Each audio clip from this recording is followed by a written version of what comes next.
Buenas tardes a todos y todas.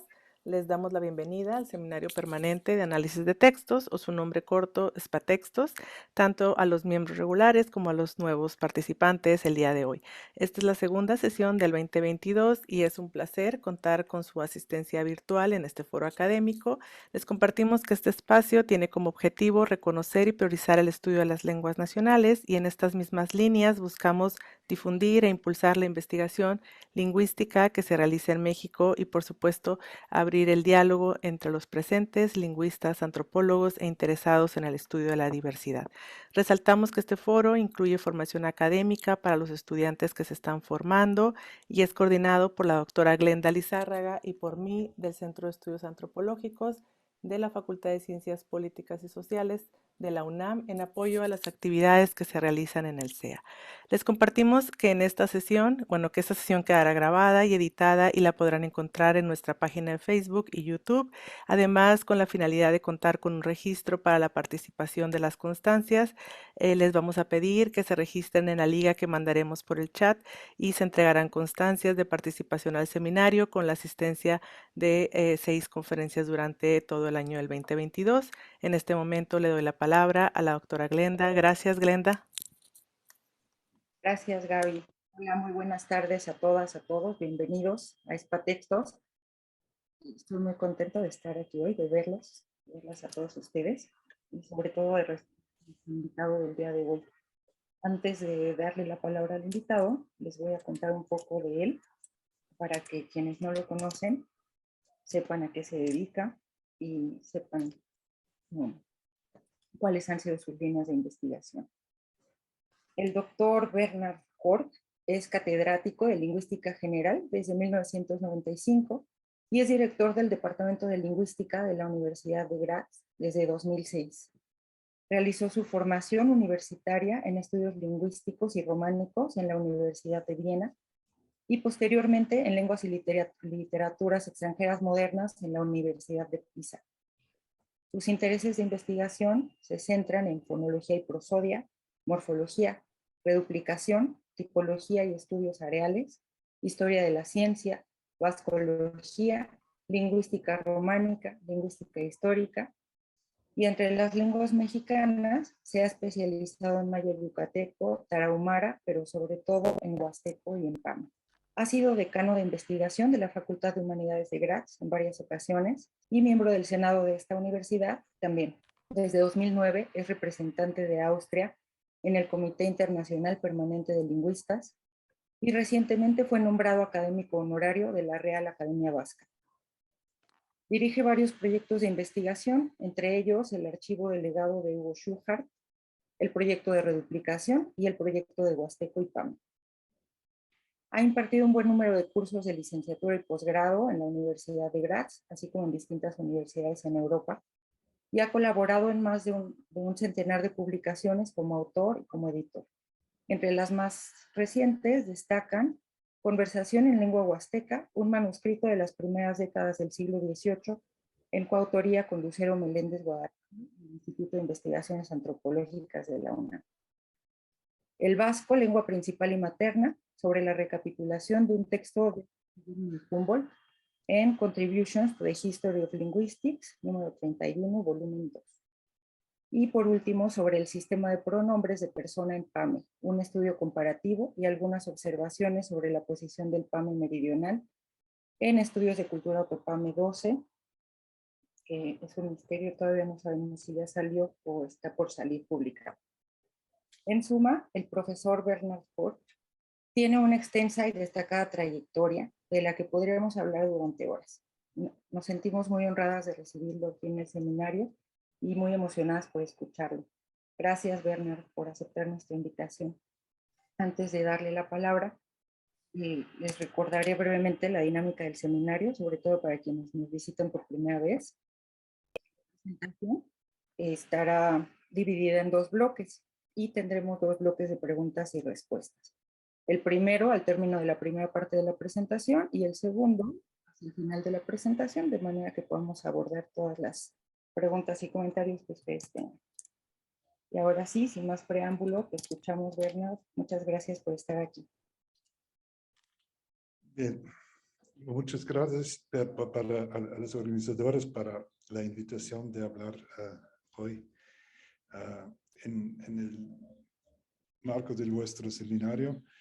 Y en los últimos 10 años he empezado a hacer trabajo de campo sobre el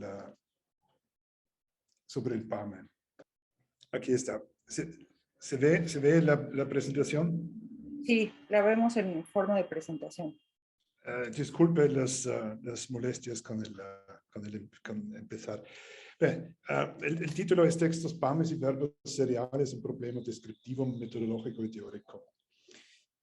Lo que quiero decir, se puede decir en pocas palabras, es decir, que es difícil detectar la existencia de verbos seriales en muchas lenguas porque appartienen solamente a un habla muy específico, a un tipo de texto muy específico. Esto lo voy a intentar demostrar hoy en una hora. Antes Glenda me pidió algo de dividir mi presentación en dos partes, una parte más general y una más específica. La parte más general, en la parte más general me ocupo del PAME porque creo que lo que se sabe generalmente sobre el PAME en México, incluso en los contextos académicos, no es muy claro y muy correcto. Antes de todo, tengo que subrayar que he hecho presentaciones sobre verbos seriales en 4 ocasiones. Uno, he empezado la primera vez en 2017 en un coloquio interno a la Universidad de Graz, una otra vez en el 2007 en un pequeño congreso italoamericana número 7 en Cortona di Pisa.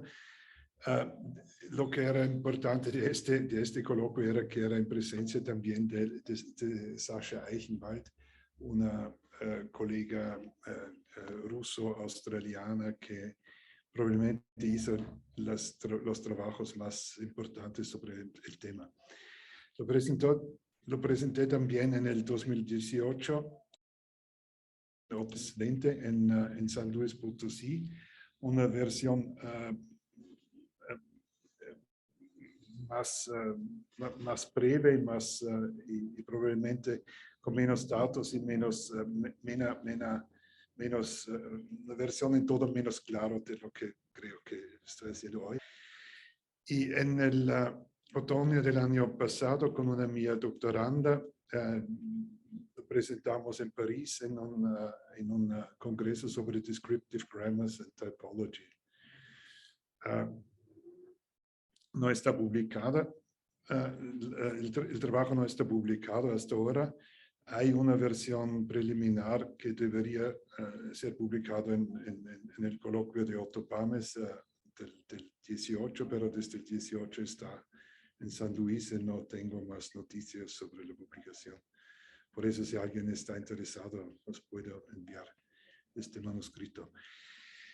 ¿De qué voy a hablar? En la primera parte, una breve introducción general sobre el PAME, algunos rasgos histórico-geográficos, la situación sociolingüística y una evaluación de los trabajos lingüísticos existentes sobre el PAME, que es relativamente pobre la situación de la descripción del PAME. La segunda parte voy a dar una descripción y definición de lo que son construcciones de verbos seriales, serial verb constructions. Voy a hablar de diferentes tipos de tales construcciones, voy a dar ejemplos, voy a hablar de estas construcciones en otras lenguas ortopames y voy a dar algunas consideraciones finales, es decir, sobre todo sobre la conexión entre estas construcciones y estilos de habla, estilos de texto, y presentarlo como también un problema de empirismo. Este es probablemente conocido de todos y todas. La colocación del PAME entre las lenguas otomangue. Es parte del grupo Otopame, y entre el grupo Otopame de los Otomian, de las lenguas otomíes en sentido largo. Hay el grupo pameano, porque hay esencialmente hay tres variedades del PAME: el PAME norte, el PAME del centro, el PAME sur. La autodenominación es Xihui. A veces se puede leer que hay una diferencia entre Xihui por el PAME central, PAME del centro, y Xioi del PAME del norte, que eso no es correcto. Simplemente no es correcto. La variación que hay entre U e I se encuentra en todas las variantes del PAME, es decir, también en el PAME del centro hay la pronuncia Xioi, o hay pronunciaciones intermedias. Yo creo que eso es un problema fonológico muy interesante, porque es un tipo de evidencia contra el concepto praguiano del fonema como unidad más pequeña que puede distinguir sentidos, ¿no? De palabras. Pero aparte de Xioi, Xihui es más o menos lo mismo. A veces se encuentra con ortografías diferentes, pero todo eso es muy secundario. De las tres variantes del PAME, según Glottolog que Ethnologue, son clasificadas como lenguas. Y hay que decir que por desgracia, hay muy pocos trabajos comparativos entre las lenguas, entre estas tres lenguas. Yo tengo un poco la intención de ocuparme también de este aspecto, pero por el momento todavía no tengo no tengo material suficiente para presentar algo que tenga sentido. El PAME norte, PMQ en las siglas de 3 letras, está hablado en San Luis Potosí, en el estado sureste del estado de San Luis Potosí, sobre todo en los municipios Ciudad del Maíz, Alaquines, Tamazopo y Cárdenas. Hay un poco de bibliografía sobre eso en Avelino y en Scott Berthiaume, sobre todo Scott Berthiaume, que en los últimos 20 años fue la persona con más trabajos sobre. Es uno de los investigadores del Instituto Lingüístico de Verano, que últimamente tiene que salir de México, pero es siempre reperible en Estados Unidos. En el PAME del centro, PBS como sigla, se encuentra únicamente en el municipio de Santa Catarina, con una pequeñísima, creo que se quedaron algo como 10 hablantes o algo así, en el municipio de Aquismón, que está por el otro lado del monte. Sí, pero es una comunidad inmigrada hacia unos 80 años que vive allí, y son los últimos descendientes ahora que hablan. Entre los jóvenes ya no lo habla más nadie, pero en el municipio de Santa Catarina es una lengua muy viva, y voy a volver sobre eso. Probablemente es no probablemente, seguramente el PAME central, el PAME del centro, es la variante más productiva y más hablada y más viva del PAME. El PAME sur es extinto, PMZ como sigla. Se habla en el extremo este del estado de Querétaro, en el nordeste del estado de Hidalgo.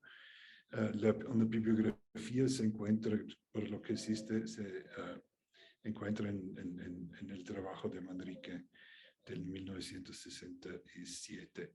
La tripartición hoy en día estándar en la lingüística es un poco difícil porque, por varias razones. Porque al principio se hablaba del Pame Norte y el Pame Sur. Pame Norte era lo que hoy es norte y centro, el sur es el sur. Más adelante se identificaba, había también la denominación Chichimeco por el Pame del centro.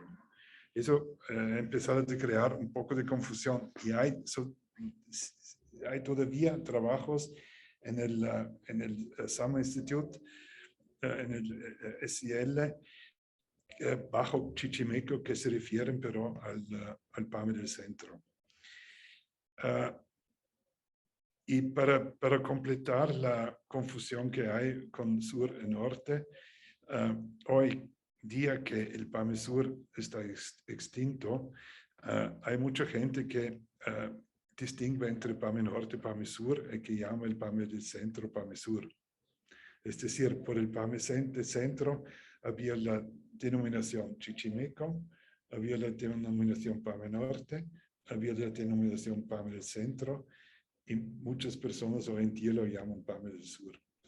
Por eso hay que estar atento cuando se encuentre la una o la otra denominación, de ver bien lo que se entiende con el uno o el otro.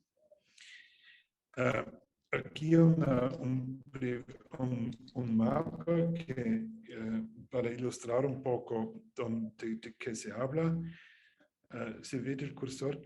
En rojo hay el Pame del norte, que aquí parece, no es bien hecho, no lo he hecho bien, porque parecen dos áreas distintas y destacadas.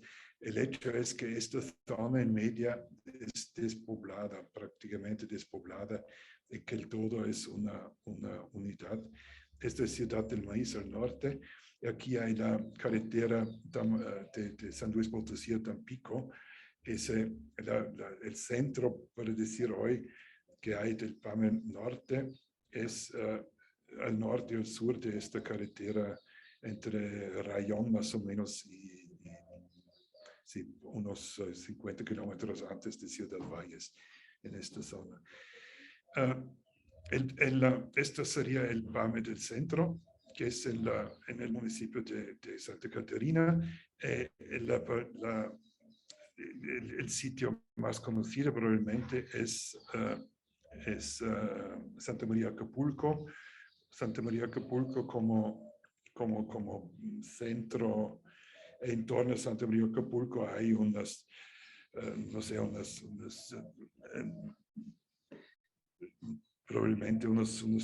20, 25 pueblos con una población complexiva de cerca de 6.000 hablantes. En diferencia del Pame del Norte, donde todos los hablantes son bilingües, no existen hablantes monolingües del Pame del Norte. Por el Pame del Centro todavía hay unos ranchos, y no son pocos ranchos, que son enteramente Pame hablantes, y donde encuentras no solamente niños que no hablan el español, pero también gente de todas las edades, sobre todo viejos, que no hablan el español. El Pame del Sur, que se ve mal en verde aquí,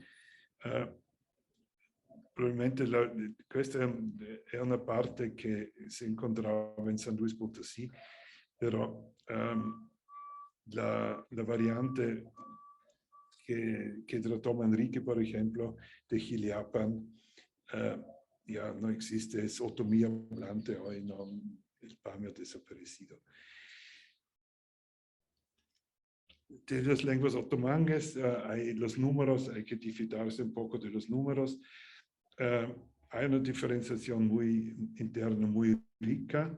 A veces se ha paragonado la familia otomangue a las lenguas indoeuropeas, sobre todo por el número de las lenguas, por la diferenciación interna, por time depth, no sé si existe en español la palabra de profundidad temporal, profundidad de, no sé, comunque, time depth. Toda la familia Ottomanga es relativamente bien estudiada y toda la familia se encuentra en el área de Mesoamérica. Eso es la única grande familia que se encuentra enteramente en la familia, en el área mesoamericana. La mayor parte de las lenguas son de un carácter fuertemente analítico, tienen un orden de palabra USO, son headmarking, es decir, que marcan la cabeza de una estructura y no el dependent, que tienen clases de posesión. Prácticamente en todas las lenguas otomangues hay un estado relativamente incierto de la existencia de adjetivos. Por eso es más apropiado de hablar de property concepts. Eso vale también por el PAME. No tienen caso, no tienen género gramatical. Por algunos autores proponen inverse alignment, como se sabe, Roberto Zavala es un grande autor, grande defensor del inverse alignment, pero por el PAM es relativamente incierto, diría. Por la fonología hay una suposición común que todas las lenguas otomangues tienen tono. No estoy llenamente de acuerdo. Creo que esta suposición se basa un poco en los criterios gramaticales y en la escuela de formación de los gramáticos del Sound Institute, siguiendo Kenneth Pike. Sí. Y también hay la suposición que estas lenguas tienen una estructura silábica simple, y eso es aún más cuestionable. Exactamente por el PAME. El PAME tiene estructuras silábicas muy complejas. El PAME mismo está en un alto riesgo de erosión lingüística. Ya hablé del PAME norte, PAME sur extinto, PAME norte sin monolingües, cerca de 6.000 habitantes, falta de descripción adecuada. Es claramente entre las lenguas underdescribed. Los trabajos que hay, los más interesantes y más bonitos y más profundos y más todo, son de la pluma del Sama Institute of Linguistics. Yo personalmente soy un gran crítico del Sama Institute, pero tengo que admitir que los trabajos que hicieron, sobre todo en torno a una figura femenina, Lorna Gibson, que vivió en Santa María por más de 40 años, de los años 50 hasta los años 90, y que hizo un trabajo extraordinario, creo. No hizo una traducción de la Biblia. No existe una traducción de la Biblia en 40 años, por fortuna, pero hay una serie de trabajos muy buenos, dos también publicados en el International Journal of American Linguistics. Sí. Pero no hay nada de ellos sobre verbos seriales. El PAME es fuertemente analítico y funcional. Headmarking, como en las otras lenguas de Otomangue. Por ejemplo, tomando una palabra, un compuesto como conocido como la puerta de la casa, que es como la boca de la casa, se dice su boca la casa. Es decir, no se marca sobre la casa, como en español, como dice de la casa, la boca de la casa, pero se dice su boca la casa. Es decir, se marca sobre el head no sobre el dependent. Eso vale por otras estructuras también fuera de la composición. La marcación morfológica es de altísima complejidad. Hay solamente en el sustantivo la posición, y hay varias categorías verbales de tiempo y de aspecto. Mi doctoranda, la que mencionó al principio, Jennifer Brunner, está escribiendo su tesis de doctorado conmigo sobre las categorías verbales del PAME, sobre las categorías solamente de tempo aspectuales. Es composicional, sí, eso es todo sobre las fuentes históricas. Las fuentes coloniales es Valle, Francisco Valle, como se ve, que se quedó sin publicar hasta el 1989, tratamientos coloniales. No es del todo justo. En el 1989 salió una edición muy buena en México, hecho por Martínez Rosales. Los dos Martínez Rosales, no sé qué relación tengan entre ellos, pero había publicado una parte de este cuaderno, el conde de Viñasa, en su bibliografía de lenguas indígenas de América. Pero la segunda fuente la segunda fuente colonial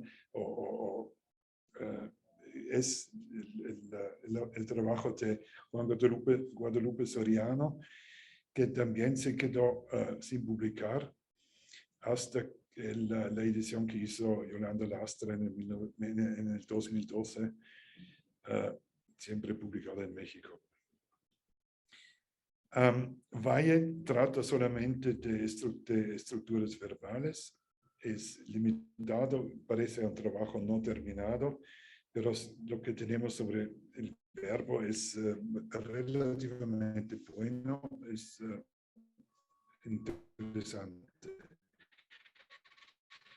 El Soriano no va más allá de algunas consideraciones. Para mí, el valor del Tratado de Arte y Unión de los Idiomas Autonomía PAME de Soriano no me está muy claro.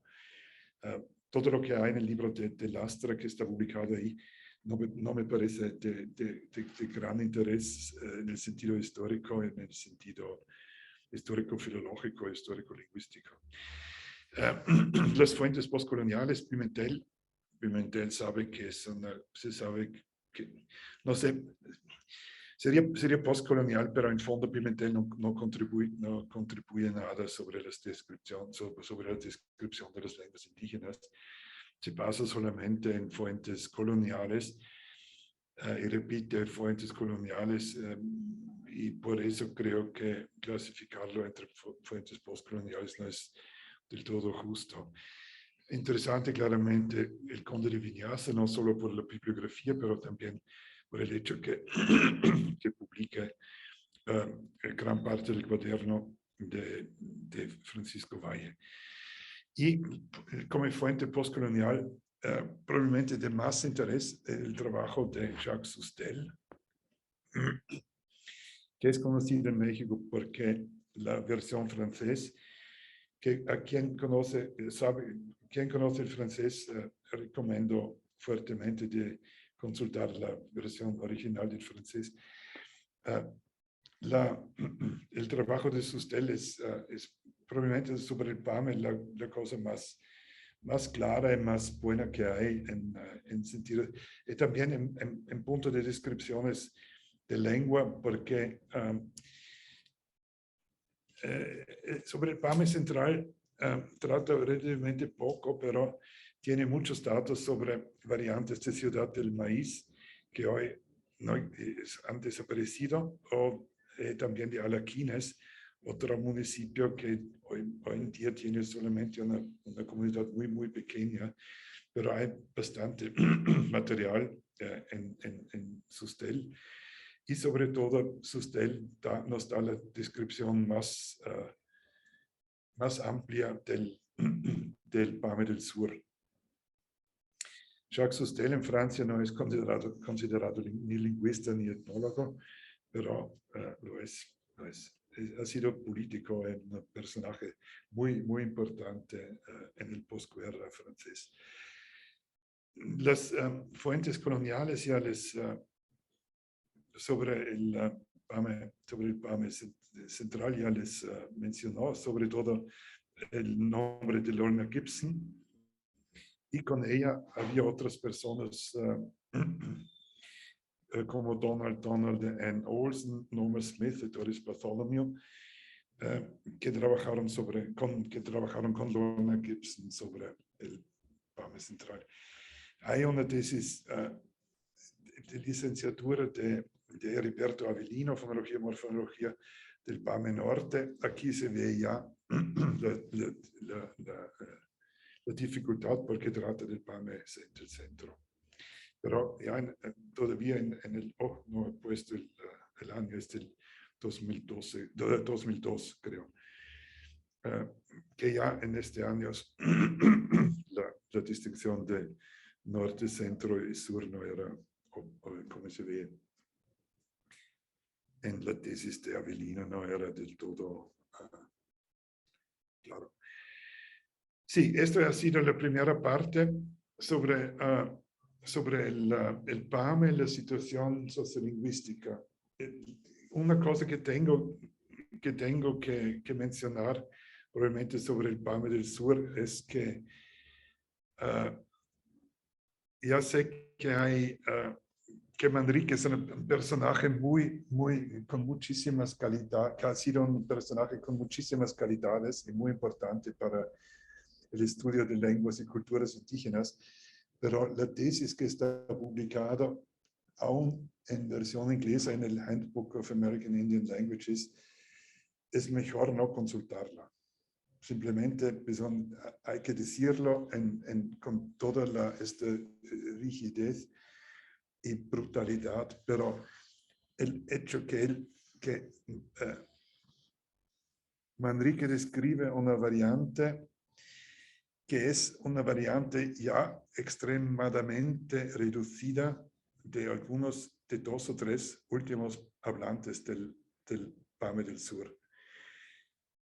Pero está presentada en el Handbook como una descripción del PAME del Sur. Y si uno lee por ejemplo, se mira al sistema de pronombres o al sistema de inflexión nominal, él dice que no hay un dual y no hay inclusivo exclusivo, simplemente porque los últimos hablantes ya lo habían perdido. No puede pasar como una descripción de la lengua. Se puede leer y se debe leer el Manrique como la descripción de una lengua en desaparición, una lengua que mantiene solamente unos últimos rasgos de la complejidad que ha tenido antes, y leerlo en esta óptica me parece muy justo y muy bueno y muy bien hecho todo, pero no se puede leer como descripción del PAME del Sur. Por eso, esto es la última cosa que quería decir sobre las existentes. Hay que mencionarlo porque en el Handbook of American Indian Languages es el único capítulo que hay sobre el PAME. Es lástima que es el único. Muy bien. Mi pregunta, Glenda me dijo de preguntar después del principio a los estudiantes si hay preguntas o algo sobre esta primera parte. Gracias, Bernard. Pues sí, abrimos el primer bloque de preguntas. Si tienen algo que comentar o quieren hacer alguna pregunta, pueden levantar la mano. Aquí la manita que tiene la aplicación, o escribir por medio del chat. Quisiera una pequeña pregunta. Sí. Nos dice Bernhard que en el PAME Norte todos son hablantes bilingües. Y solo quería yo, si en el futuro puede darnos alguna indicación sobre si se ha hecho ya trabajos sobre el bilingüismo, la situación bilingüe, no solamente, digamos, descripción, sino contacto, razones sociales sobre ese bilingüismo. Hay últimamente un artículo de Scott Berthiaume, Cliff Pye y Barbara Pfeiler en una revista, creo que es Journal of Child Language. Te voy a dar, Dora, te voy a dar la indicación exacta. Sí, puede ser después. Donde hablan sobre la adquisición del lenguaje y sobre la influencia que tiene el español. Y tienen también en el título algo como an incipient example of language loss. Es decir, un ejemplo. Visto como language loss. Sí, incipiente, ¿cómo se dice? Incipiente existe como... Bueno, como mira, lo puedo buscar más y cuando tengas un momento sí, lo puedes te voy a dar enviar, porque he estado trabajando sobre bilingüismo. Bueno, gracias, Bernard. Nada, el problema es, creo que muchos investigadores describen, se afrontan una lengua indígena y la describen, pero solamente en un segundo, tercero, cuarto, quinto momento reflexionan sobre la non vitalidad y sobre la... Porque al inicio uno es muy fascinado de las estructuras que encuentra. Claro. Y por eso, no sé, Glenda, con el chichimeco me imagino que hay las mismas cosas que hay hablantes, uno busca siempre los Claro, se hablantes buscan mejores casi que siempre hay. los más monolingües. Los más monolingües que hay, los más viejos, los más... Pero no se dice que esta es la lengua más realística que exista, ¿no? No, yo entiendo. Lo que pasa es que yo ahora estoy, digamos, desde hace antes, desde el español más agua, trabajo sobre este lingüismo y, digamos, poco a poco he visto que existe mucho en estas lenguas. Es más bien a nivel de discurso. Sí, sí. Creo es lástima veramente que sobre el PAME del Sur no haya más material de los últimos decenios de su existencia, porque ha sido sobrepuesto también por el otomí, no solamente por el español. Había el bilingüismo, el trilingüismo entre PAME, otomí y español, ¿no? Muy, muy importante. Eso también es... se sabe, Karen probablemente sabe mucho más sobre el hecho de la influencia del náhuatl sobre lenguas en otras lenguas indígenas, ¿no? Eso es, creo, un tipo de estudio bien conocido en México, ¿no? Sí. Bueno, gracias, Bernhard. De nada, de nada. Si hay otros... ¿Tenemos Si alguna no, otra pregunta? ¿hay otra pregunta? Sí, Norma Córdoba escribe por el chat, dice que tiene dos preguntas. ¿De dónde surge tu interés por el PAME? Y dos, si siempre ha habido una cantidad así de pequeña de hablantes, porque al menos ella, Norma, que es una estudiante nuestra de la licenciatura, nunca había escuchado sobre el PAME. Sí, gracias por las preguntas. ¿Cómo empezó? Es una historia larga. En un cierto momento, los colegas de Mérida me llevaron hasta Tancanwitz porque ellos han tenido un proyecto sobre la adquisición del Huasteco. Yo era muy frustrado con mi trabajo sobre el Tarahumara. Y después era decano de la facultad y después de este periodo era claro que yo quería empezar un trabajo empírico y con mucha probabilidad en México.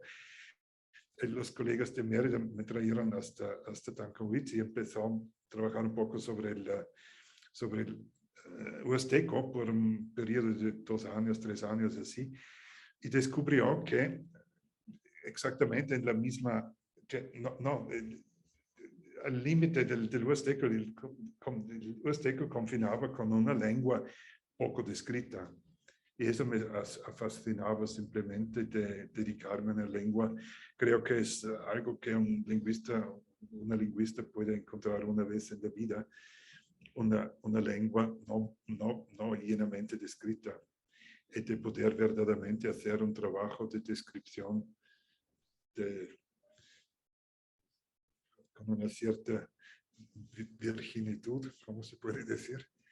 Sí, de ser el primero no, había los trabajos del Sam Institute, pero en los últimos 20 años nadie.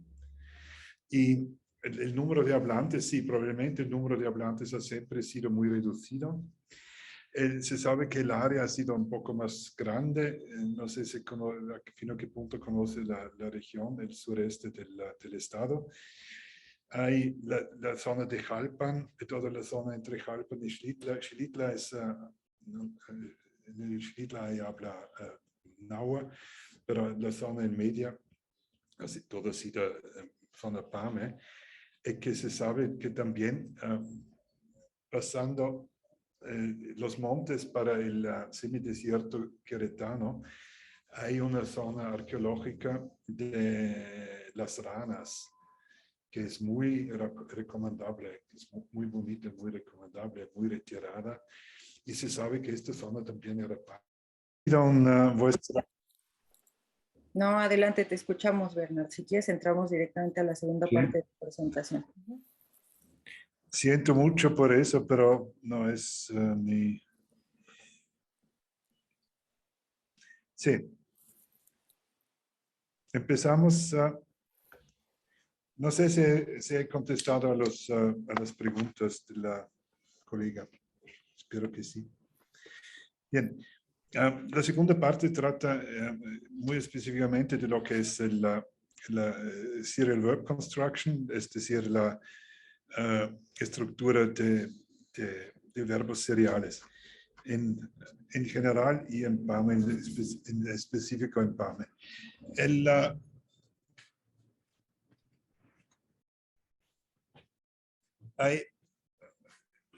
Ya mencioné al principio que había Sascha Eichenwald y con Dixon hicieron un libro, editaron un libro sobre Serial Verb Constructions, y sobre todo ha sido Eichenwald de escribir la introducción, que es muy buena, muy recomendable. A serial verb construction is a sequence of verbs which act together as a single predicate without an overt mark of coordination, subordination, or syntactic dependency of any sort. Serial verb constructions describe what is conceptualized as a single event. They are monoclausal. Their intonational properties are the same as those of monoverbal clause, and they have just one tense aspect and polarity value. Serial verb constructions may also share core and other arguments. Each component of a serial verb construction must be able to occur on its own.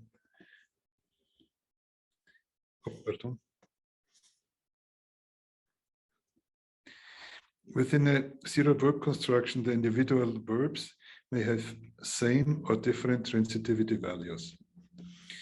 Ok, aquí hay toda una serie de características, no lo llamo definición, es más bien una descripción de lo que es una estructura de verbos seriales. Es un elenco de propiedades que caracterizan este tipo de estructura. Es decir, hay una serie de verbos, pueden ser 2 o 3, el máximo son 4, que actúan juntos para formar un single predicate, una predicación única, que no tienen un overt mark of coordination. Es decir, que entre ellos no tienen una marca de coordinación, subordinación o de syntactic dependency. Single predicate claramente está muy estrechamente conectado con lo que es un single event, es decir, un evento único de monoclausal, es decir, que forman una única frase, The intonation properties de las características prosódicas corresponden a las características prosódicas de una estructura simple de un verbo. Ellos comparten los valores de tiempo, de aspecto y de polaridad. They share core and other arguments, es decir, que juntos tienen por ejemplo,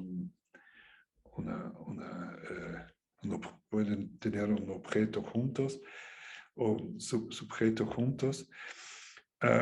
Y muy importante es el hecho que cada verbo por sí mismo puede comparecer, es un verbo por sí mismo en la lengua. Las transitivity values pueden coincidir o menos.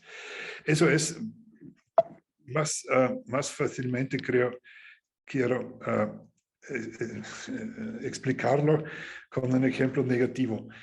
Se sabe bien esta cita de César, el estadista latino, Veni, vidi, vici, o Veni, vidi, vici, vici, no sé cómo es la pronunciación en México, que dice, vine, mire, conquiste.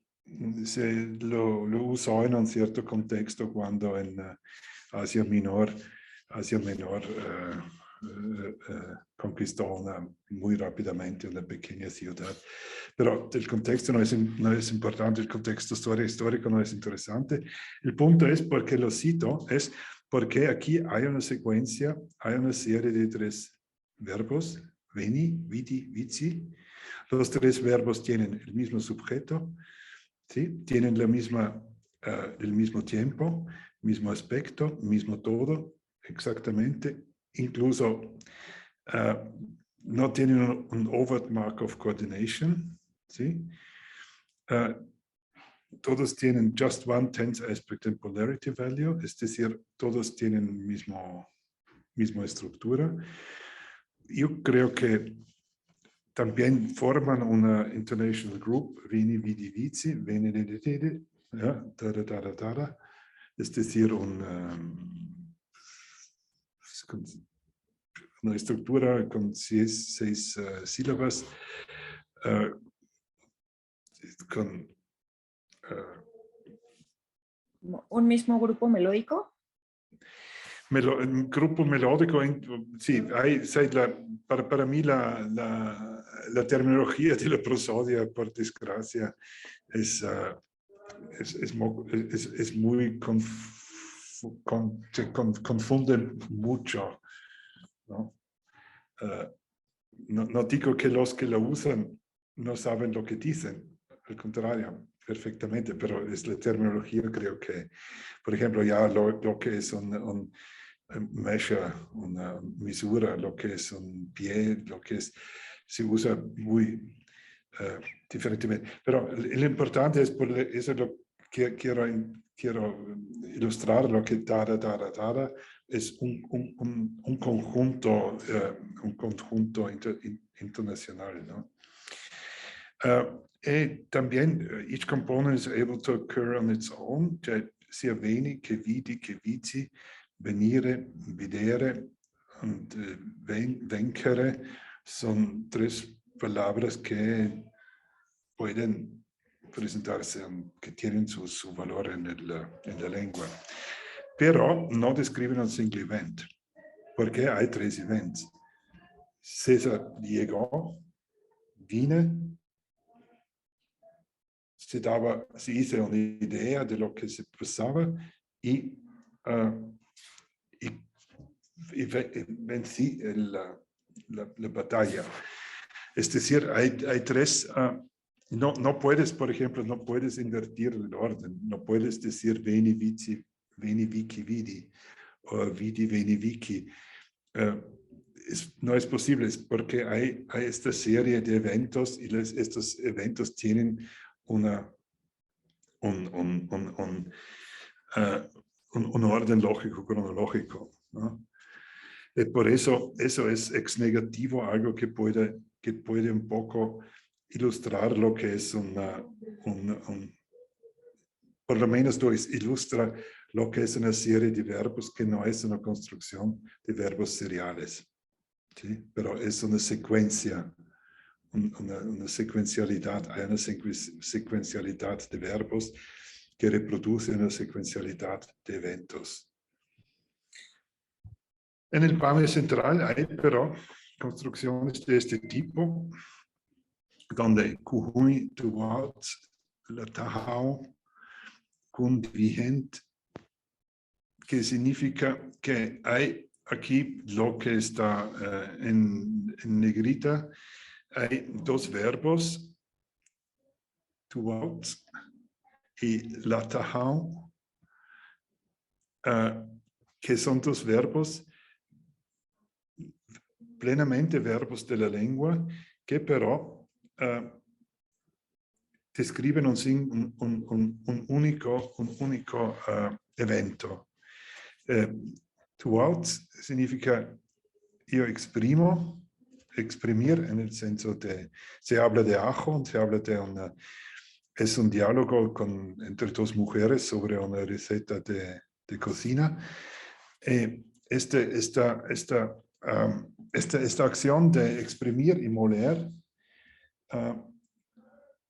yo exprimo, yo muelo, en el sentido de machaco con ajos, ¿sí? Hay algo que se mezcla y se machaca con ajos, ¿no?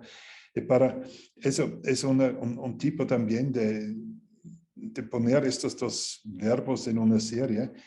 Es una forma de semánticamente de intensificar el significado. Es decir, como el ejemplo de César, es una serie de verbos, pero no es una secuencia. No es que primo, exprimo y poi muelo. No es que muelo y después exprimo. Es que muelo exprimiendo o exprimo volando, es decir, las dos acciones, y los dos tienen just one tense aspect and polarity value, ¿ok? Todos los dos son presente continuativo, el PC significa presente continuativo, primera singular, primera persona singular. Es decir, comparten el polarity value en tense aspect. Para saber qué es una international group, se debería ahora escuchar la pronunciación de la frase que no he preparado aquí. Y cada uno de los componentes de esta estructura es able to occur on its own. Puede presentarse, puede ser. Se podría decir Kuhui throughout kun dirigent, que significa, pero se pierde una parte de la acción, ¿no? Es decir, una serie de verbos, pero es un single predicate, ¿sí? The act together is a single predicate. Es un solo evento, un solo proceso de producción de la comida. Y eso para dar un ejemplo de lo que es. Voy a dar otros ejemplos un poco más adelante. Lo que quiero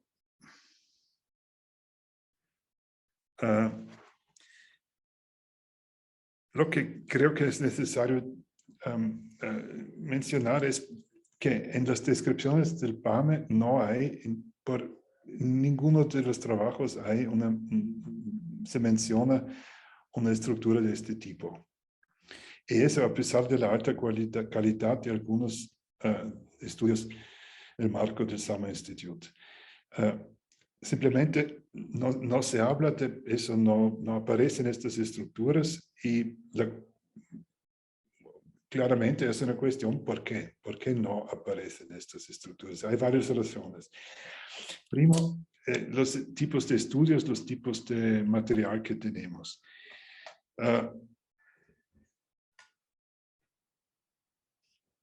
La mayor parte del material son estudios, por ejemplo, sobre sistema nominal, sobre tiempo y aspecto, pero no hay estudios en el sentido estrecho sobre el habla.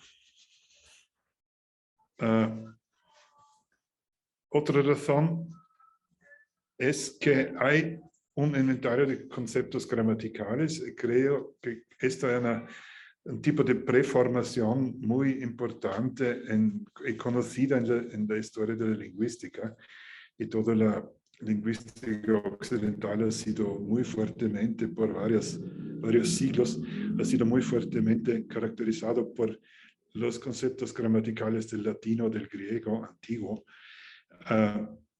Se sabe esta discusión sobre el español con Nebrija, etcétera, y cómo los estudios indígenas sobre lenguas indígenas en México muy lentamente se destacaban, se desarrollaban su propio carácter, su propio inventario de conceptos gramaticales. Pero lo que es importante es que el PAME fue tratado sobre todo por personas del Sama Institute. El Sama Institute es muy fuertemente influenciado por un pequeño grupo de gramáticos que creo que han sido personas muy extraordinarios, como Kenneth Pike, que pero tenían un límite también en sus conceptos gramaticales. Y el Serial Verb Construction no era de esta lista, de este inventario de conceptos, y por eso nadie nunca buscó un tipo de estructura de este tipo. ¿Me se escucha? Porque veo un señal que mi conexión es instable. Se escucha un poco mal, pero se escucha. ¿Se escucha? ¿Quieres probar apagando tu cámara? Voy a ver, abro la... Vamos a ver. ¿Mejora? Sí. ¿Está mejorando? Sí. Se escucha bien. Muy bien. Estoy en otro sitio en el pasillo. Sí, la tercera razón son los tipos de textos. Como he dicho, que esto era un diálogo. El ejemplo el ejemplo último del PAME era un diálogo de dos mujeres, que era una forma muy coloquial, muy ocasional de hablar. Y esto es importante porque la mayor parte de los estudios, no, todos los estudios del PAME trataban estilos diferentes. Una nuestra hipótesis de trabajo es que este tipo de estructura de verbos seriales no puede ser, o difícilmente puede ser, una innovación del PAME central, es decir, tiene que existir en otras lenguas también. Y hemos guardado un poco, mirado lo que hay. El Francisco Valle del siglo XVII menciona construcciones similares, y hay aquí una cita que dice, suelen usar juntando dos verbos, ambos en un mismo tiempo de indicativo. Yo puedo trabajar, kautohot, notajo y tajo, use cambiar la tierra, kaunohot, cambo noyot. Y lo mismo en el pretérito y futuro, ejemplo grato, uno quise defender, cagao, gehört, gemacht. Hay la traducción abajo, pero para vosotros no es necesario. Es decir, menciona que hay un tipo de dos verbos en el mismo, como dice, y lo mismo en el pretérito y futuro, pero ambos en un mismo tiempo indicativo, ¿no? Es decir, ya ve, Francisco Valle ya ve que tiene que hacer que tener un cierto paralelismo en las estructuras verbales, ¿no? En el PAME Norte, Scott Berthiaume, con quien hablé sobre este punto, me mandó dos ejemplos. The young bird can't even take off. La kihit. Pardon. El otro, my husband went to cut the grass. Gamaka Sao, con tercera persona, mismo estructura temporal aspectual. Pero en un par de minutos voy a trazar una diferencia entre estos ejemplos del PAME Norte, los que he dado como exprimir, emular, exprimir, porque aquí puede ser que la who, que can, en el primer ejemplo, que can tiene algo de relación con take off. Y aquí el go con el verbo de cut. ¿Okay? Que hay estructuras como venitivo o una estructura modal como con poder, que son estructuras que pueden ser estructuras de verbos seriales, pero de otra categoría. También en el otomí hay muy pocos ejemplos en el libro en el trabajo de Palancar, de Enrique Palancar. Aquí hay uno. Me voy a dar un poco de prisa, porque si no, no voy a terminar en tiempo. Se puede ver también aquí que hay la misma estructura de primera persona del dual, con la primera persona del dual, el tercer objeto, un primero plural exclusivo, cioè un dual exclusivo, ¿no? Es decir, aquí también el paralelismo de todas las estructuras gramaticales de los dos verbos. Massaua de San Pedro del Alto, el material de Cárdenas, Martínez y Lastra. Aquí también tercera pretérito futuro, etc. Voy un poco con Glenda Lizárraga nos dio un ejemplo del chichimeco, pero aquí también hay esta forma del ir a visitar, no el pensar en ir a visitar, pero ir a visitar solamente, ir a visitar comparten las, ir a saludar, comparten los rasgos gramaticales. El resumen brevemente de ejemplos, hemos encontrado meramente algunos muy pocos ejemplos. El estado de estas estructuras es incierto. No hay ninguno de los tratamientos, de las descripciones al análisis gramatical del tipo de verbos seriales. Hay lo que señalo muy brevemente, que los ejemplos del PAME en norte son diferentes porque hay modalidad o hay venitivo, hay andativo o algo de este tipo que se llama estructuras asimétricas. En un momento voy a hablar sobre eso. Probablemente eso también es una suposición que hace Glenda en un comentario personal por internet que puede ser prestado del español. La cuestión es que lenguas otomangues normalmente, el PAM vale también por el PAME, no tienen un infinitivo. Es decir, si uno dice quiero ir,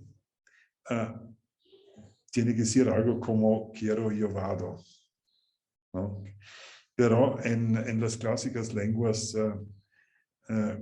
sin infinitivo hay también la estructura con una conexión entre con un conectivo entre los dos verbos flexionados. En todo hay poca evidencia, pero todavía faltan estudios específicos y yo no me dejo desviar de la idea que en PAME hay estructuras simétricas y asimétricas en PAME central de este tipo de verbo. Cosa es la diferencia entre simétricas y asimétricas? Simplemente en las simétricas lo voy a hacer breve. En las simétricas hay dos verbos de igual valor, para decirlo. En las asimétricas hay dos o más verbos en los cuales hay un componente mayor y un componente menor, en el sentido que el menor proviene de una clase limitada o una clase cerrada de verbos que tienen o un valor de movimiento o un valor de modalidad o algo, mientras en las simétricas los dos verbos teóricamente provienen de clases ilimitadas de palabras. Hay respecto a dirección de aspect, extent, language of change of state, modal, phrasal meanings, son los puntos que ya mencioné. Quería dar un par de ejemplos más del PAME central. Perdón, dice cuenta, empieza un cuento, uno de mis informantes, es decir, para subrayar, para reforzar, para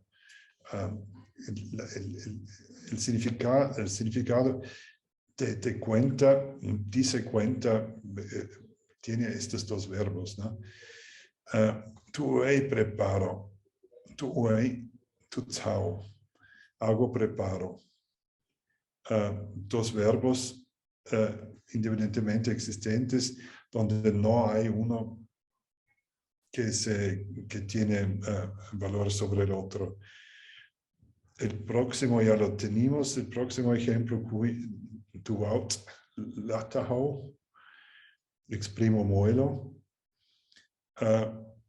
Y el último, muerto mejor, le hago abro. Se habla de la cáscara de los chamales, de la cáscara dura de los chamales. Creo que eran los chamales. Sí. Como se ve, el primer ejemplo de esto es en una narración, de los otros tres en diálogos. Los asimétricos, o claramente asimétricos, ni vie, es decir, pudiste, tejiste, cuando tú aprendiste a tejer el petate. Para aprender, pues se puede decir, el pudiste, tejiste es un evento único. Cuando tú pudiste, tejiste, ¿sí? Es aprender a tejer. Pero son dos verbos, pero entre poder y tejer hay una relación asimétrica. Na mijn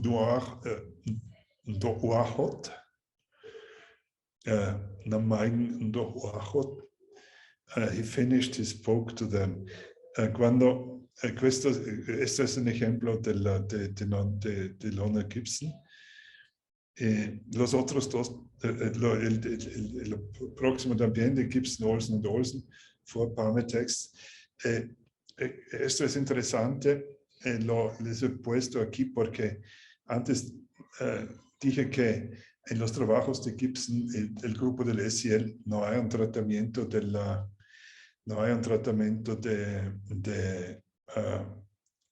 este tipo de construcción. Y es justo, pero mirando a las publicaciones, hay 4 o 5 publicaciones de breves textos de este grupo. Uno en varias revistas mexicanas. Y en estos trabajos, en estas publicaciones, que son meramente publicaciones de textos, mirando y analizando los textos, encuentras estas estructuras, pero ellos no reconocen que es un tipo recurrente de estructura. Por eso, el último también, la Kipie, vas, cargas, las palmas, ¿no? Es decir, aquí también asimétrico entre los dos verbos. Una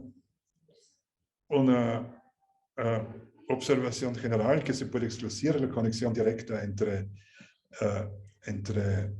infinitivos y la aparición de estructuras verbales en serie. Hay idiomas con infinitivo que tienen construcciones de verbos en serie, así como idiomas sin infinitivo y con verbos en serie. Es una lengua sin infinitivo y con vocales. El alemán es una lengua con infinitivo y sin verbos seriales. ¿Me escuchas? ¿Me escuchan? Se está escuchando un poco mal tu audio, Bernard. Sí, siento, pero no puedo ir en otro. ¿Podrías probar, podríamos probar apagando tu cámara? Quizá mejore un poco la señal, un poquito. ¿Quién quita?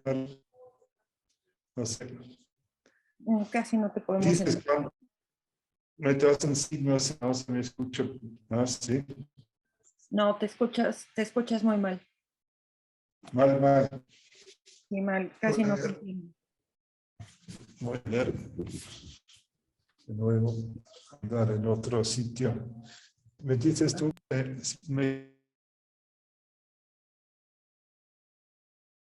A ver.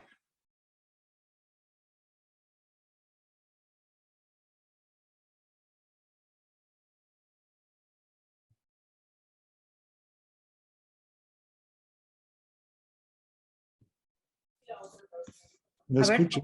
Sí. ¿Ahora? Sí. ¿Sí? Sí. ¿Me escuchas? Muy bien, gracias.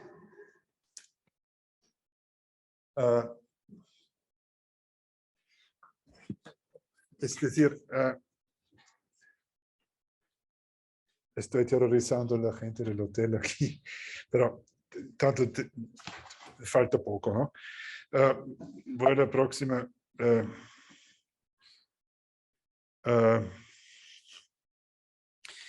Que tengo el problema de los verbos seriales sí hizo evidente en el transcurso del trabajo empírico. Y es una experiencia mía que también durante mi trabajo sobre por el Archivo de Lenguas Indígenas de México, en los cuales hay alrededor de 500 ejemplos de estructuras gramaticales, no hay un ejemplo donde aparezca la posibilidad de una estructura de verbos seriales. Y eso es un claro shortcoming del ALIM, que eso tampoco hay los que hicieron el cuestionario contaban con la posibilidad de indagar sobre la posibilidad que una lengua tenga este tipo de estructura o menos, ¿no? Y tengo que admitir que yo me di cuenta de la existencia de este tipo de estructura solamente analizando los cuentos que voy a poner en el libro, ¿no? que van a aparecer en el libro. Solamente en este momento y leyendo y conociendo a Sascha Eichenwald, me di cuenta que es una estructura gramatical que existe, ¿no? En estos textos libres se encuentran. Eso ya lo menciona también la Eichenwald, que ella también one needs to observe the language in its spontaneous use. ¿Sí? Que el más formal la lengua diventa, el menos encuentras. Y por ejemplo, Lorna Gibson hace un libro que es Aprendamos a leer PAME, que es un libro de escuela para los niños PAME o para adultos PAME que aprenden a leer el PAME, es decir, gente que tiene madre lengua PAME y que quiere aprender a leer el PAME. Esos han sido tipos de trabajos que hicieron Lorna Gibson, es decir, aprender a enseñar a los PAMEs de escribir y leer en PAME, ¿no? Es decir, la lengua que usan es una lengua perfectamente correcta, pero falta este tipo de estructura. Y apenas Lorna Gibson publica los 4 o 5 textos que tenían textos espontáneos, estas estructuras aparecen. Y por eso, para nosotros, en mis trabajos es claro que es el tipo de texto, ¿no? Esto en la relación un poco quizás con el vuestro seminario, que es importante el tipo de texto para escribir una gramática. Aquí se ve en esta tabla que tomando la tercera línea, FLD, Historia ALIM, es decir, Filipa Landaverde Durán, no, perdón, la tercera, el diálogo entre Filipa y Fortunata Poteo Medina, Filipa Landaverde Durán, estos son los 3, un diálogo que va a ser publicado en mi volumen de ALIM, si lo voy a terminar. Kind of Data, un diálogo.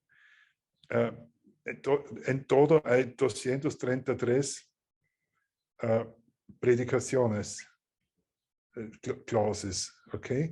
En esos 233 hay 36 estructuras seriales, es decir, más del 10%, algo como el 15%, casi el 15%, el 13%, 14% de las estructuras verbales son estructuras seriales en este tipo de texto, ¿sí? Hay 11 de estos 36, hay 11 asimétricas y 24 simétricas y una incierta, ¿sí? 1, 24 y 11 son 36, es decir, hay un 66% de estructuras simétricas. Las simétricas son las más claras, las más bonitas, ¿no? Y las menos discutibles, ¿sí? Se ve del kind of data, de story autobiography, historia, ¿sí? Estos son los textos, los textos publicados por el Sama Institute, ¿no? Sí, que con números mucho menor. La cuestión es el tipo de texto simplemente que da más o menos indicaciones por el...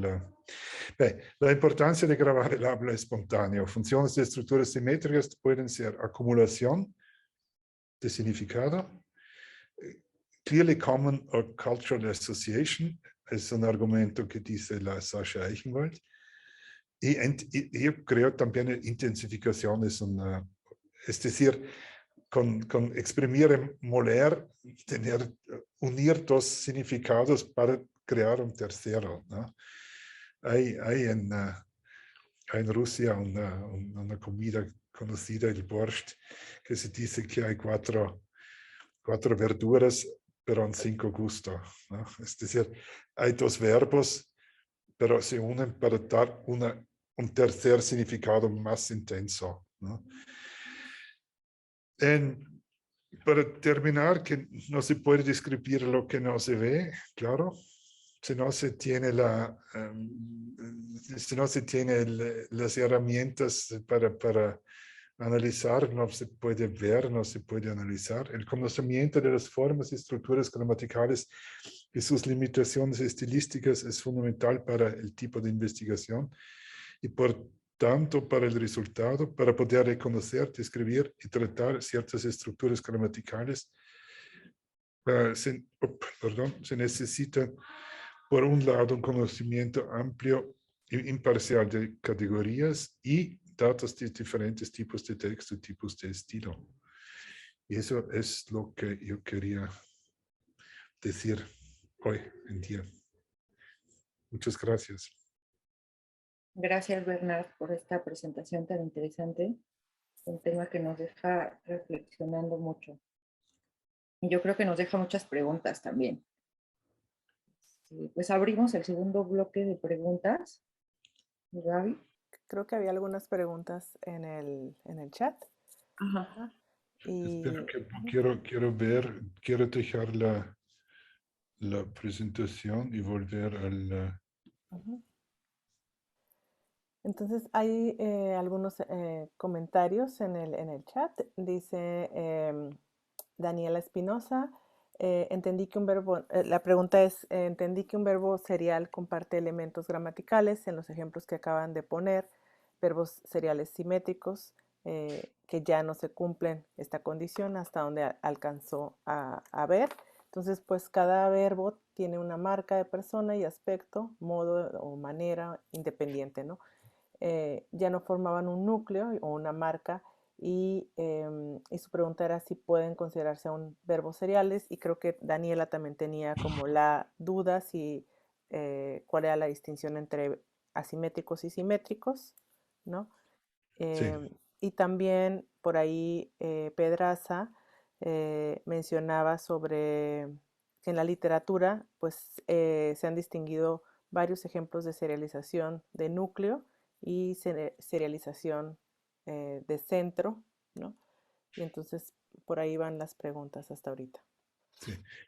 La distinción entre simétricas y asimétricas claramente no es disyuntiva, es decir, no es que menos simétrico es más asimétrico, menos asimétrico es más simétrico. Hay claramente, por eso en esta tabla que enseñó, tenemos un ejemplo de incertidumbre, que es claro que hay ejemplos que también porque las estructuras asimétricas originalmente se han desarrollado de simétricas. En todo proceso histórico de cambiamiento de categoría hay que tener un momento o un punto en donde no puedes decir si es A o si es B. ¿No? Es lo que hay en todas las categorías, en mayor parte de las categorías gramaticales. Hay entre vocales y consonantes, hay entre tiempos, tiempo y modo, hay pasajes de... Sí, creo eso. Claramente, la colega tiene razón. No es disyuntivo pero que no significa que quiero disminuir el valor distintivo de estas dos categorías, ¿no? Que hay cosas disyuntivas y cosas no disyuntivas. Es decir, puedes ser embarazada y no embarazada, pero no hay nada en medio, nada en medio, ¿no? Pero hay entre frío y caliente, hay cosas en medio. Y hay mucha discusión en la filosofía y en la semántica sobre esta gradualización y cómo funcionan las gradualizaciones, etc. Eso también vale por simétricos y asimétricos. Bien. Claro. Entonces, vamos a tomar alguna otra pregunta en este momento. No sé si alguien quiera usar el audio o escribirlo por el chat. Glenda, ¿tú tienes una pregunta? Sí, yo tengo una pregunta sobre uno de los ejemplos que muestras como construcciones simétricas. Me generó una duda. No sé si podrías volver a poner la presentación. Claro. Gracias.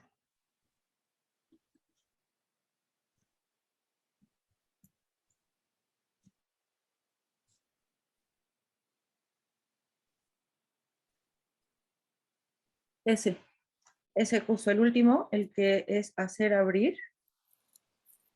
Sí. Ajá. Mi duda es por qué, y también tienes otro arriba con hacer, ¿por qué, cómo se pueden diferenciar de las otras construcciones asimétricas que se construyen, por ejemplo, con poder? Sí, no. Yo creo que puede ser una cuestión específica de una lengua, el uso del verbo to way, como hacer. Creo que hacer es como, no, me viene un paralelismo solamente en vascuence, que hay dos verbos para hacer, el uno que tiende más a la estructura de auxiliar, el otro que tiene más al verbo no auxiliar, ¿sí?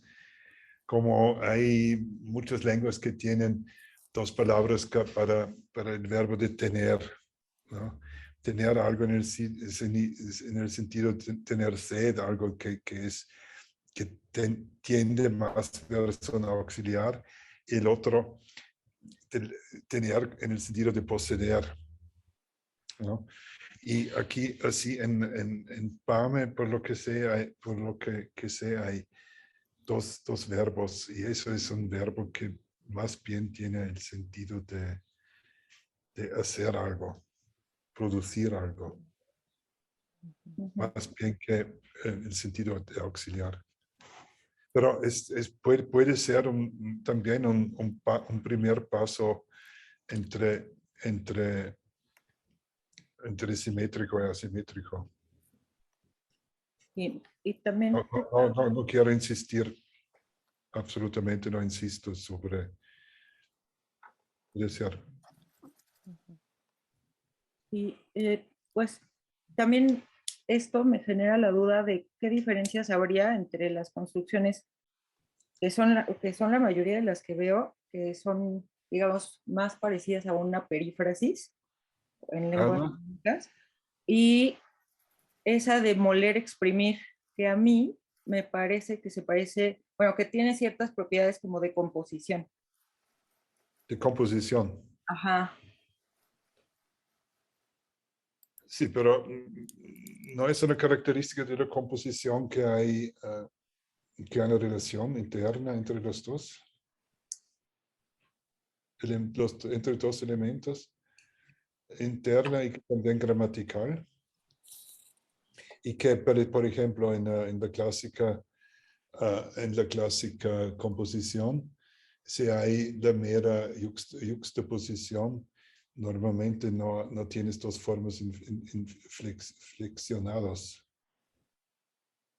Bueno, eso contraviene un poco el punto de vista de la composición, pero O sea, me recuerda, por ejemplo, unos verbos o incluso sustantivos en chichimeca. Por ejemplo, los verbos se componen con un nominal, ¿no? Y el verbo por sí solo tiene un significado, el nominal pues su propio significado, y los dos en conjunto forman una nueva pieza léxica con un significado diferente, pero dadas las características del chichimeco, tienen que aparecer flexionados los dos, tanto el nominal como el... Verbo y sustantivo. Ajá, verbo y sustantivo. O Claro, algunos compuestos de claro. sustantivo-sustantivo, donde como los Bueno, sustantivos en verbo y chichimeco se sustantivo es flexionan. sin duda, sí, tienes razón, sin duda. Porque bueno, quizá es una característica del PAME que pues, al no haber verbos no finitos, pues se tienen que flexionar, ¿no? Sí, No sé si se podría considerar como un tipo de compuesto, dadas las características de la lengua. sí, sí. Sí, llámalo compuesto, pero Pues todo el resto demanda lo mismo. podría ser. Bueno, gracias, Berna. No, ah, Bien. no, creo que la composición clásicamente exprime la relación entre dos elementos, ¿no? Sea, como tú dices, una relación entre un verbo y un sustantivo, o entre dos adjetivos, que el primero modifique el segundo, que hay un head, un dependent, etcétera, ¿no? Eso es el clásico, una sola yuxtaposición en el sentido no solamente estructural, pero también semántico. Segundo me sería una cosa muy, muy rara, ¿no? En la composición hay un head and dependent normalmente. Eso es en el ejemplo de exprimir moler, no hay ni el uno ni el otro es head o dependent, ¿no? Sí. Pero Sí, sí. sí, quizá en ese ejemplo no. Pero bueno, Creo que muy como interesante. Gracias. creo que parte de las preguntas de Glenda, también Néstor Hernández Green, que está por aquí, pregunta si, bueno, dice primero, muchas gracias por la presentación, es un gusto, y que él quisiera saber en qué se distinguen estas secuencias de verbos flexionados de la coordinación o de la subordinación en PAME, ¿no? Porque parecería que de repente podríamos pensar en algún tipo de subordinación o de coordinación. Y por ahí hay bueno, esa es la pregunta de Néstor, y la pregunta de Rodrigo es si hay tipos dentro de la serialización, ¿no? Si podríamos clasificar en diferentes tipos de serialización. Sí, claro, yo soy muy abierto en todas las propuestas de tipologizar, de crear o de ver o de analizar tipos de serialización. Estoy muy de acuerdo.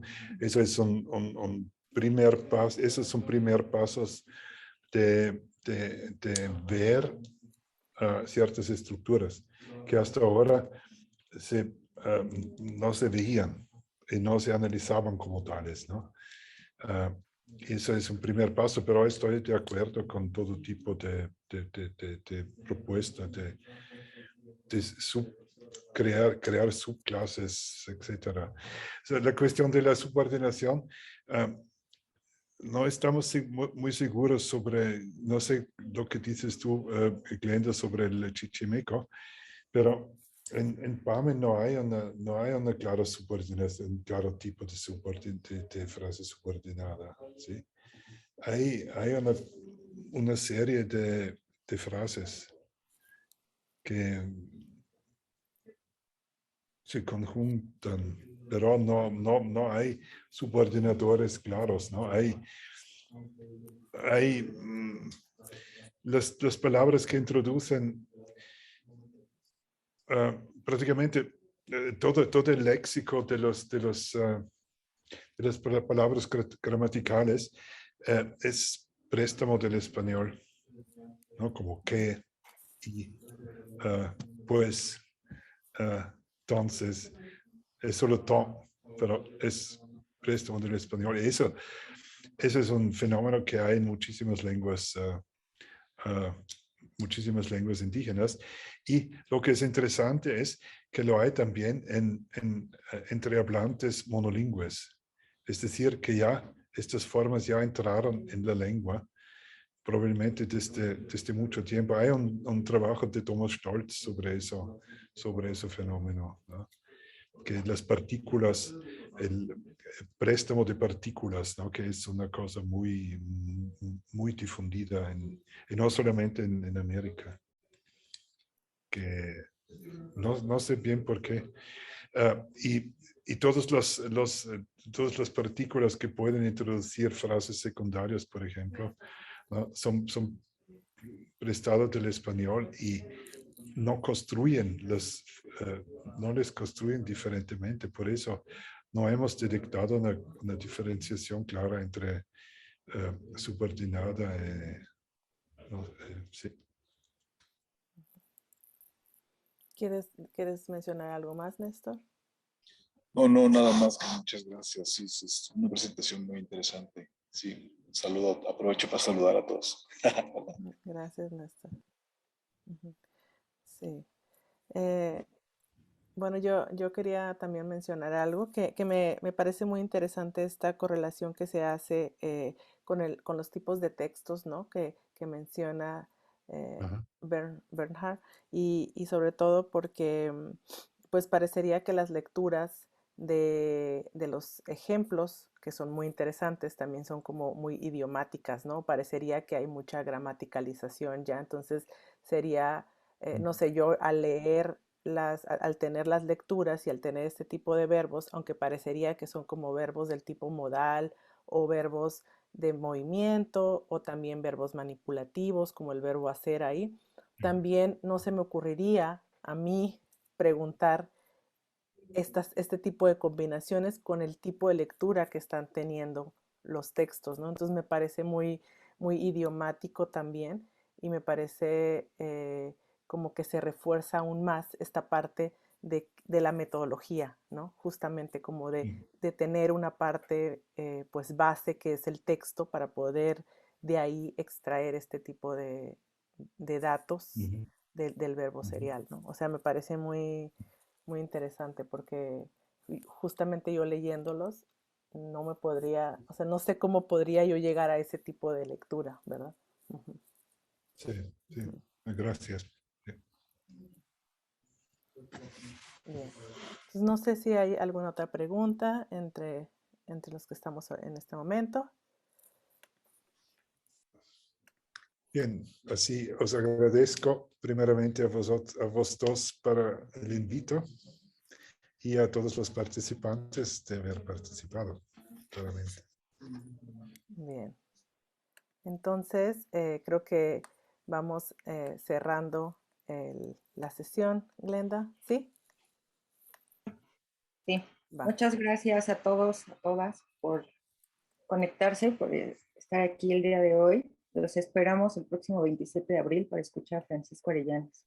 Y muchas gracias a ti, Bernard, por esta interesantísima presentación. Hasta la próxima. Bien, entonces gracias. Igual damos por concluida la sesión, la segunda del 2022. Y pues igual muchas gracias, Bernhard, y muchas gracias a todos y a todas por conectarse. Gracias, Glenda, por la coordinación. Gracias a ti, Gabriel.